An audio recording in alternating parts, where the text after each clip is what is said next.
Hello friends, मैं हूं बलराम दास और आप लोग देख रहे हैं राम इलेक्ट्रॉनिक्स। तो आज एक नए वीडियो का हाजिर हूँ, जो कि मेरे पास एक LG का CRT टीवी है जो कि 14 इंच का है गैस। तो इस पे हमारा जो फॉल्ट आ रहा है, पावर नहीं आ रहा है, लेकिन हमारा जो पावर इंडिकेटर है वो भी नहीं जल रहा है। और इसके जो पावर सप्लाई है वो उसमें ऑलरेडी पावर आ रहा है, लेकिन सिर्फ हमारा इंडिकेटर नहीं जल रहा है और हमारा जो सेट है वो ऑन नहीं हो रहा है गैस। तो इस वीडियो में हम इस सेट को किस तरह से ऑन करेंगे और कहाँ पर फॉल्ट है, इस वीडियो में कंप्लीट आप लोगों को दिखाऊंगा, ठीक है गैस। तो चलिए मैं आपको दिखाता हूँ कंप्लीट वीडियो, ठीक है गैस। तो जिन लोगों ने मेरे चैनल को सब्सक्राइब नहीं किया गैस, वो लोग जरूर से सब्सक्राइब कर ले गैस और बेल आइकन को जरूर से दबा दें गैस। तो आने वाले नोटिफिकेशन आप लोगों को जरूर से आगे मिल जाएगा। तो चलिए मैं आप लोगों को दिखाता हूँ वो वीडियो। तो गैस हमारा सेट जो है, ये सेट है जो LG के यहाँ, और ये टीवी है हमारा 14 इंच का। यहाँ पर क्या हो रहा है, आपका इंडिकेटर लाइट नहीं आ रहा है, लेकिन हमारा जो 110 वोल्ट सप्लाई है वो बराबर यहाँ पर आ रहा है। देख सकते हैं ये मॉड्यूल लगा हुआ था इस यहाँ पर। तो मॉड्यूल लगाने के बाद मतलब मॉड्यूल लगा हुआ ही था पहले से ही, लेकिन तो हमारा सप्लाई जो है कहाँ बन रहा है इसका मैं आपको मेजर करके दिखा रहा हूँ।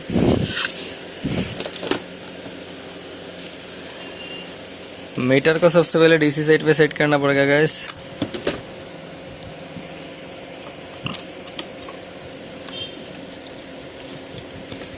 मीटर को हमने DC साइड पे सेट कर लिया। अब इस सेट को हम पावर दे देंगे।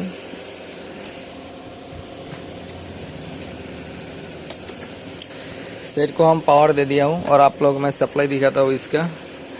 यहाँ पर 110 वोल्ट आएगा, जो कि गैस यहाँ पर सप्लाई बन रहा है हमारा 132 वोल्ट। जब ये सेट चालू हो जाएगा तब तो यहाँ पर सप्लाई कम आ जाएगा, ठीक है।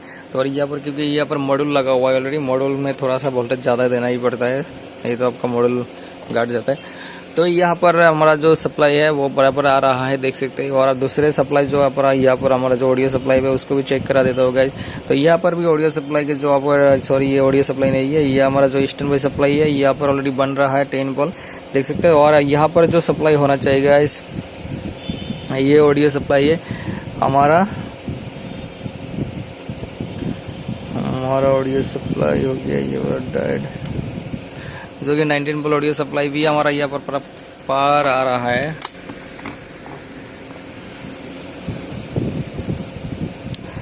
नाइनटीन वोल्ट यहाँ पर भी आ रहा है। स्टैंड बाई सप्लाई हमारा आ रहा है 10 वोल्ट, ठीक है, देख सकते हैं।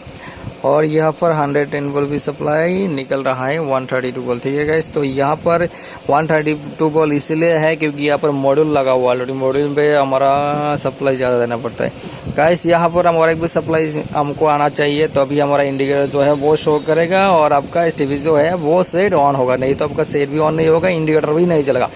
यहाँ पर एक होता है हमारा 5 वोल्ट सप्लाई गाइस, ये इस एरिया पर 5 वोल्ट सप्लाई होता है, जो कि यहाँ पर अभी 5 वोल्ट सप्लाई नहीं है फिलहाल। यहाँ पर 1 पॉइंट सप्लाई है गाइस, 1 वोल्ट की करीबन सप्लाई यहाँ पर है ऑलरेडी। तो यहाँ पर हम सबसे पहले किस चीज़ को चेक करेंगे गाइस, यहाँ पर जो 5 वोल्ट सप्लाई आना चाहिए इसके जो ट्रैक है ये हमारा सेंसर पे आया हुआ है, और ये जो सेंसर है गाइस ये शॉर्टिंग की वजह से भी हमारा 5 वोल्ट ड्रॉप हो सकता है गाइस। दूसरी बात है यहाँ पर एक जीनर लगा हुआ था, ये जीनर खराब होने पर भी हमारा जो है वो सप्लाई ड्रॉप हो सकता है गाइस। तो दो रीजन है यहाँ पर। और आपका कैपेसिटर भी एक होता है, यहाँ पर एक कैपेसिटर होता है गाइस। इस कैपेसिटर कभी कभार इस कैपेसिटर को भी शॉर्टिंग की वजह से हमारा ये सप्लाई जो है बंद हो जाता है गाइस। तो हम सबसे पहले इस को ओपन करेंगे, सेंसर को हम ओपन कर देंगे 5 वोल्ट। तो अब हम चेक करेंगे यहाँ पर सेंसर का इनपुट का जो 5 वोल्ट सप्लाई है उसको ओपन करेंगे। उसको ओपन करने के बाद हम आप लोगों को सप्लाई दिखाऊंगा, ठीक है गाइस। तो सबसे पहले मैं इस सेंसर को ही तोड़ देता हूँ, जो होगा देखा जाएगा बाद में। हम सेंसर को तोड़ रहा हूँ इसलिए क्योंकि हमारे पास सेंसर ऑलरेडी है, अगर अच्छा होगा तो अभी हम इसको तोड़ दिया, बुरा होने से भी तोड़ दिया हो, ठीक है गैस। तो हम यहाँ पर अभी पावर देंगे गैस।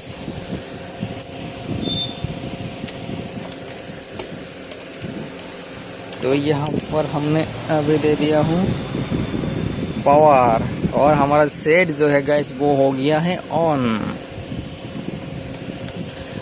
अभी हम यहाँ पर चेक करते हैं सप्लाई गैस 5.19 सप्लाई आ रहा है, मतलब 5 वोल्ट आ रहा है ऑलरेडी। यहाँ पर देख सकते हैं मल्टीमीटर से मैं चेक कर लिया हूँ, यहाँ पर 5 वोल्ट आ चुका है। हमारा टीवी जो है वो भी ऑन हो चुका है गाइस, आप लोगों को सामने दिखाऊंगा, ये अभी आ चुका है। तो गाइस देख सकते हैं कितना आसान था प्रॉब्लम ढूंढने के लिए, ठीक है। सिर्फ आपको सप्लाई कहाँ पर कितना सप्लाई आना चाहिए वो उसको पता करना बहुत ज़रूरी है, ठीक है गाइस। अगर आप कोई भी सप्लाई आपको पता होना चाहिए कि ऑडियो सप्लाई में कितना वोल्ट आना चाहिए, आपको मैं बता देता हूँ यहाँ पर थोड़ा बहुत, ठीक है। ऑडियो सप्लाई में आपको दिखाया हूँ 19 वोल्ट मतलब 18 वोल्ट के करीब आएगा ऑडियो सप्लाई में। कोई सेट में 20 वोल्ट तक भी आ जाता है, कोई बात नहीं गाइस।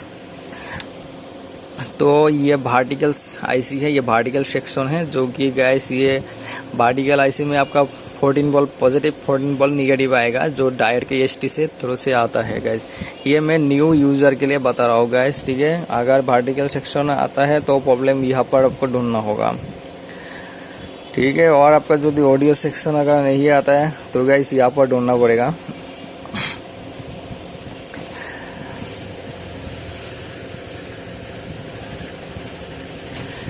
এখন আমরা যেখানে দেখছিলাম সাপ্লাই গাইস, তো এখানে যে সাপ্লাইটা ছিল এখানে 5 ভোল্ট সাপ্লাই ছিল না গাইস। তো এখানে যে 5 ভোল্ট সাপ্লাই কেন আসছিল না, 5 ভোল্ট সাপ্লাই আমরা এখানে যেটি আমরা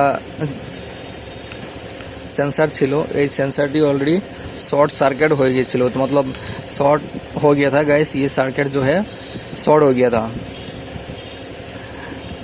तो শর্ট হয়ে যাওয়ার কারণ আমার যে সাপ্লাইটি ছিল 5 ভোল্ট ওই সাপ্লাইটি ড্রপ হয়ে গেছিল অলরেডি। তবে এখানে আমি সেন্সরটিকে কেটে দিলাম, কেটে দেওয়ার পর আমার যে সাপ্লাইটি ওই সাপ্লাইটি অলরেডি এসে যাওয়ার পর আমার সেট অন হয়ে গেল গাইস। তবে এইখানে যে সাপ্লাইটি ছিল এই সাপ্লাইটি আপনাকে চেক করতে লাগবে, তবেই আপনার এখানে কখন আপনার এইখানে সাপ্লাই না আসলে সেন্সার আর জিনার এখানে একটি ক্যাপাসিটরও আছে, এই ক্যাপাসিটরটিকেও আপনাকে চেক করে নিতে হবে। যদি আপনার সাপ্লাই না আসে, এই যদি সেন্সার খুলে দেওয়ার পরও আপনার সাপ্লাইটিকে এখানে না আসে, তবে আপনি এই জিনারটিকে চেক করবেন। এই জেনারেটর চেক করার পরেও যদি না আসে সাপ্লাই, তবে এই ক্যাপাসিটরটিকে চেক করবেন। এইটাও যদি না আসে তবে এইটা আপনার রেজিস্ট্যান্সটাকে একবার চেক করে নেবেন, ঠিক আছে। 100 ওহমস রেজিস্ট্যান্স আছে এখানে, তো এই রেजिस्टेंसটিকেও चेक करবেন।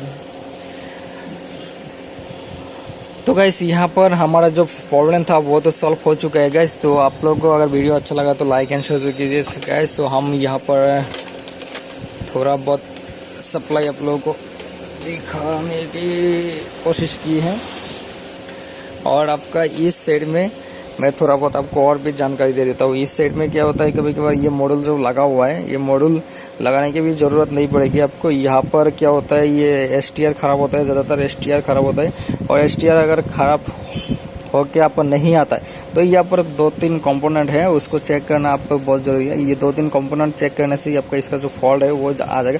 ज़्यादातर यहाँ पर जो जीनार डायोड होता है, तो जीनार की वजह से भी आपका सप्लाई ड्रॉप हो जाता है, और यहाँ पर एक कैपेसिटर होता है, और यहाँ पर रेजिस्टेंस दिया जाता है। जो यहाँ पर ज़्यादा कंपोनेंट है नहीं, तो आपको इस मॉडल को लगाने की भी ज़रूरत नहीं है।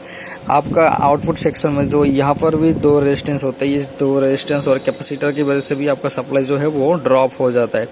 तो क्या करते हैं लोग, यहाँ पर ये चेक नहीं करके डायरेक्ट मॉडल बिठा देता है, तो उसका कोई रीज़न नहीं है कि आपको मॉडल ही बिठाना पड़ेगा। अगर मॉडल नहीं बिठाने से भी, आपको मॉडल बिठाने से भी लास्टिंग होता है, वो बात नहीं है। आपका वह सेट नहीं बन रहा है तो मॉडल लगा सकते हो आप, लेकिन आपका इतना आसान अभी हो चुका है कि और टाइम बहुत बचत हो जाता है। क्या मॉडल लगा देते तो हाथों हाथ हो जाता है सेट, कोई बात नहीं। इस सेट में अगर आपका कभी कभार एवी लिखा हुआ आता है, स्क्रीन नहीं आता, तो यहाँ पर जो रेजिस्टेंस है जीनार, उसको जरूर से चेक करना है आपको यहाँ पर, ठीक है गाइस। तो ये वीडियो यहाँ पर ही समाप्त कर देता हूँ गाइस। तो वीडियो अच्छा लगा तो लाइक है जैसे कीजिए, साथ में बेल आइकन को दबाना ना भूले गाइस।